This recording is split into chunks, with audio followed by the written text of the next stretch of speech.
students, today we're doing our weathering of rocks lesson. And when you come in the classroom, on each table would be a pair of rocks. This would be one set, okay? You can notice one is kind of rounded, one is more jagged, but they're made of the exact same minerals. They're the exact same rock, but they were found in different places. So here's one set. Here's another set. Again, the same exact rocks, but they were found. One was found on land, and one was found in a river. Okay? So this is our engage for this lesson. Which rock do you think is the river rock, which would have been subjected to lots and lots of water rushing over it all the time? And which rock do you think was found on land? So that's the question we're going to try to answer in today's lesson. Which of these is the river rock? Which of these is found on land? Which of these is the river rock? Which of these is found on land? And so our explorable question for today is, what happens when rocks are weathered? And typically in class I would ask students for, what are some of the ways that things are weathered on the earth? And we would get answers like wind and rain and acid rain and lot of ways that rocks are weathered. Freezing and thawing, we are very used to that here in Michigan. All those potholes, that's because the roads are being weathered through the freeze and thaw cycle. When water freezes, it expands, so a tiny crack becomes a little bigger crack. And then it melts. And the next time it freezes, that little bit bigger crack becomes an even bigger crack. And pretty soon you've got a major pothole. And again, the roads show that, especially in March and April when we got lots of freezing and thawing. But weathering of rocks, we're trying to answer the question, what happens when rocks are weathered? But typically it takes a long time. So again, we're going to use models, just like we did in our last lesson. We're going to use model rocks. And we're going to use very expensive models, 198 sugar cubes in a box for $1, okay? So science does not have to be expensive, all right? Now, we could never watch a rock get weathered. It takes a long time. And so we're going to use model rocks, and we're going to set up experiments, and we're going to test and see what happens when rocks are weathered. So some of the ways that you can weather this sugar cube, for example, if you want to use an eyedropper and you're going to drop 20 drops of water on one sugar cube and 10 drops of water on another cube, your hypothesis might sound like, if I drop more water on the sugar cube, the model rock, then there will be more weathering, more signs of weathering, which would be the sugar cube kind of falling apart. Or maybe you want to test acid rain. So you could use some vinegar and you could drop vinegar versus water. Now, you can remember good experimental design, you only want to change one variable. You only want to change one thing. You do not want to change several things, okay? You want to make sure you only change one thing. How many trials do you want to make sure that you have? You want to make sure you have at least 3 trials. So whatever you do, let's say that I was going to do acid rain, represented by vinegar, which is acidic, versus regular rain, which would be represented by the water. I would have to do 3 trials, okay? Now, when I'm doing my dropping onto the rock, I want to make sure that I drop it from the same height. So I want to use some kind of measuring. Okay, I'm going to use this blue line here. I want to make sure every time that I drop the water, and you got to make sure you hit the darn thing. Every time that I drop it, I'm dropping it from the same height. If I use different heights, I've introduced another variable. Remember, we only want to have one variable. And let's talk a little bit about independent and dependent variables. I like to call it the responding variable, which helps me understand dependent variables a little bit better. Okay? So in this case, the weathering of the sugar cube would be the dependent or responding variable. What happens to the cube would be the dependent variable. Okay? The independent variable, what we're doing to the cube, would be the number of drops. Or, in the case of vinegar versus water, would be whether I'm using vinegar or I'm using water. Okay? Now again, you want to make sure in your experimental design that whatever you do, you're just going to change one thing. Okay? So, you're going to take the water, you're going to do the drops, you're going to remember the height you use for the water so that you use the exact same height for the vinegar. That would be good experimental design. You're going to do 3 trials, remember. And then you're going to record your results. Okay? There's lots of ways to show results. Okay? There's lots of ways to talk about your data. For example, you could make some kind of scale. Okay? Let's say you're going to talk about weathering of the sugar cube, and you could make some kind of scale. If this is the sugar cube, how it starts, and you could say,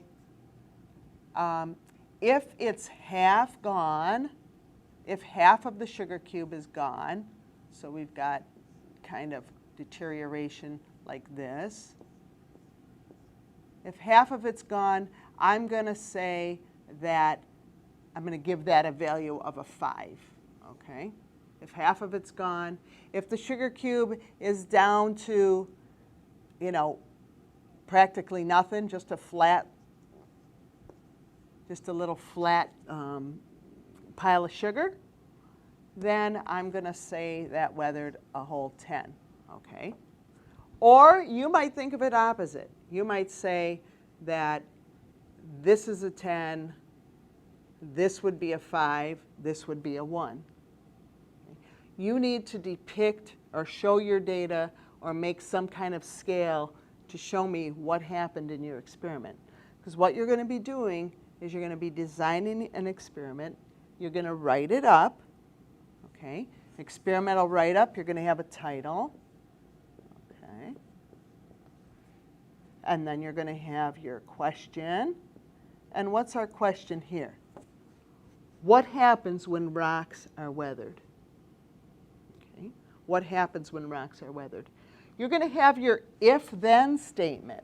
Okay? Now, a very good way to write your hypothesis is with an if-then statement. If I use vinegar and water, then vinegar will make the rock weather more. Vinegar will be more destructive to the rock, however you want to say it. But this if-then is a really good way of getting your experiment. Now, this we could call our hypothesis. And something that is not taught really well in science, but really is so important in understanding science. Science never proves anything. If someone says that science proved this or proved that, they don't understand science. Okay?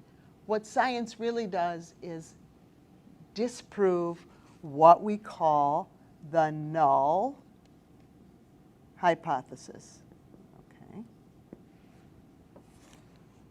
Whenever you do an experiment, you have your hypothesis. If I use vinegar and water, then the vinegar will cause more weathering than the water. Okay? The null hypothesis says, if I use vinegar and water, then there will be no difference between the vinegar and the water. There will be no difference between the vinegar and the water. That is what we call the null hypothesis. And it's been kind of forgotten until just recently in science classes. But if we go ahead and say, if I use vinegar and water, then I show there's no difference. And always the null hypothesis just says there's not going to be a difference. There's not going to be a difference between vinegar and water. There's not going to be a difference between hot water and cold water. There's not going to be a difference between 50 drops and 100 drops. That is what the null hypothesis says. So in science, we don't actually prove the hypothesis. We disprove the null hypothesis. And it sounds kind of fussy, but once you understand that, yes, we really can't prove things in science. But we can say, oh, there was a difference. And now our next experiment is, how can we figure out what that difference was or what that difference meant? What was interesting is when we would do this in the classroom and we would use blow dryers to represent wind. And 9 times out of 10, those students, for part of their data, they would weigh the sugar cubes before and weigh the sugar cubes after to show that there was some weathering that occurred. Some of the sugar cube got blown away by the blow dryer. But what actually happened was the sugar cubes would actually weigh more after. And we could never figure out how could they weigh more. Well, there's a lot of particles in the air, and there's probably a lot of particles, on the table, and all those kind of got glued onto the sugar cube. And so if it's gaining weight, that means, wow, we need to figure out why. So often the fact that, let's say that vinegar did react more and did cause more destruction or more weathering of the sugar cube, our next experiment is why? Why did vinegar do that? What is it about vinegar that does that? So that's why this null hypothesis has gained a lot of traction lately, because we want to show that there was a difference. Now, why there was the difference, that's the next question for the next experiment. Okay, enough of that. In this particular lesson, what you're going to do is you are going to decide what you want to experiment with. You could do drops of vinegar versus drops of water. Again, you've got to do 3 trials, remember that. Because maybe one of the sugar cubes is kind of funky. It wasn't, heated to the right degree or whatever. It's very weak or it's super strong. That's why you want to do 3 trials, at least 3 trials. Okay, the more trials, the better. For COVID-19, they're not going to be satisfied till there's thousands and thousands of trials to make sure that treatments are safe, or to make sure that, so the scientists are doing lots of analysis, and the more data they get, the better. But for our purposes, 3 trials is going to be good enough. Okay, so you want to have an experiment. You want to have a title. You want to have the question. Everyone's going to have the same question. What happens when rocks are weathered? You're going to have your if-then statement, which is particular to your experiment. Okay? If I put sugar cubes in a coffee can filled with rocks, or 3 sugar cubes in a coffee can filled with just air, then the one with the rocks is going to weather more. That's your if-then. Maybe you'll be surprised, and maybe that won't happen. But if you're choosing that as your experiment, you would just put, and you don't have to use coffee cans, you can use anything else. You're going to put 3 in the one that has rocks in it, and you're going to put 3 in the one that doesn't have rocks with it. And in your procedure, you'll write down, I'm going to shake it 150 times, okay? And what if I shook like this? One in my right hand, one in my left hand. I'm going to tell you I'm right-handed. Which one do you think would get the harder shakes? The one in my right hand, because this is my dominant hand. So to make sure you haven't introduced another variable, because your variable is just, there's rocks in this one, there's no rocks in this one. Everything else should be the same. So I can't be shaken like this, because I can't be sure they're getting the same shake. But if I put them on top of each other, and if I hold them like this, now my 150 times, the shake it 150 times. Let's say I shook it 150 times and I didn't really notice anything going on. I might have to shake it another 150 times. So sometimes your procedure, you're going to have to change it midway through because you may not see any difference at 150 shakes. Maybe you need 500 shakes. Now imagine groups of elementary children with this going on. Are they going to love science, or are they going to think it's boring and horrible? Okay. Now, things like this, where you have kids shaking things or making noise or, you know, using vinegar and so on, you can't do those the first day of class. You have to do those after you have complete control of your class. They understand who you are. You understand who they are. Don't try and do too much in the beginning. Your main goal is get control of those kids. That's going to be, classroom management is going to be your #1 goal. Once you've maintained classroom management, you've got good control of your class, you can do some of the stuff that would maybe be loud, noisy, and, you know, get them all hyped up. All right, so let's see, what else is going to be in your experiment? You're going to have your title, your question, your hypothesis, your null hypothesis. If I put rocks in one can and no rocks in the other, then there will be no difference in the amount of weathering to these sugar cubes. Okay, that would be your null hypothesis. Okay, you're going to have your procedure, you're going to have your data, and you're going to have your analysis and your conclusion. All of that is in your Weathering of Rocks online lesson Google Doc. Okay, you'll have all that information. So I showed you a few possibilities. Another possibility would be, will they weather quicker in cold water or hot water? I have 140 mils of cold water in here and 140 mils of hot water in here. Safest to keep the variables down, to make sure you have the exact same temperatures of water.